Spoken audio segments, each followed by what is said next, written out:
Every time you check your phone, you're playing a slot machine rigged by design. The same unpredictable reward system that B.F. Skinner used on rats is now coded into your apps: pull, swipe, wait, crave. This is not accidental. Billions are hooked, and your choices are being engineered in ways you've never noticed. How exactly did your daily habits become a science experiment, and who profits every time you scroll, unable to stop?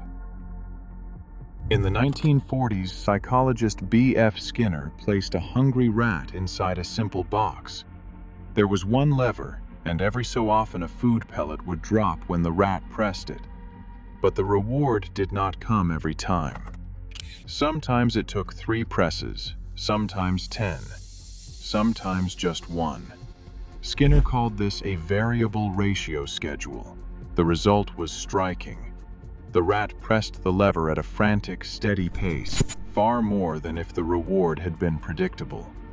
The uncertainty itself drove the animal to keep going, never sure when the next pellet would arrive. Decades later, neuroscientist Wolfram Schultz recorded brain activity in monkeys waiting for a drop of juice. When the juice was a surprise, dopamine neurons fired off a sharp burst. If the juice came after a cue, anticipation took over. Dopamine surged at the cue, not the reward. But when the expected treat did not arrive, those same neurons dipped below baseline. Schultz called this reward prediction error. The brain is wired to pay close attention when reality is better or worse than expected, and to crave the next surprise. This is the core learning rule behind every slot machine, every lottery ticket, and now every unpredictable ping on your screen. Each check, each swipe, is a lever press. The possibility of a reward, however small or rare, keeps people coming back. The science that once explained a rat's obsession now explains ours, setting the stage for a new kind of digital compulsion. In 2006, Asa Raskin sat at his desk and wrote the code for a new way to browse the web: infinite scroll. The idea was simple. No more clicking next page. Just keep moving your thumb, and the content keeps coming. Raskin wanted to make things easier, but the result was something else entirely. By removing natural stopping points, infinite scroll erased the moment your brain would normally pause and ask, "Should I keep going?" There is no chapter break, no end of the magazine, no cue to stop.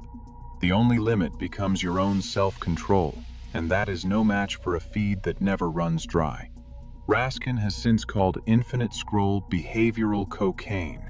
He estimates it has consumed hundreds of thousands of human lifetimes, all spent in the endless loop. The design did not just make browsing smoother, it made stopping harder. Every swipe is a small gamble. Maybe the next post will be better. Maybe this time you will find something worth sharing. That uncertainty keeps you locked in, just as Skinner's rats kept pressing the lever. Nir Eyal, author of Hooked, breaks down how these habits form. First, there is a trigger, a notification or a moment of boredom. Then, the action. You open the app and start scrolling. The reward is unpredictable. Sometimes you see something amazing, sometimes nothing at all. But the anticipation, the tension before the next reveal, is what keeps you coming back. Even the tiniest pause, a spinning icon, or a loading bar, can make the final result feel more satisfying. Your brain leans forward, waiting for the next hit. Each design tweak, from endless feeds to micro delays, is a lever that pulls at your attention, building a craving that is hard to break. Red isn't just a color, it is a trigger.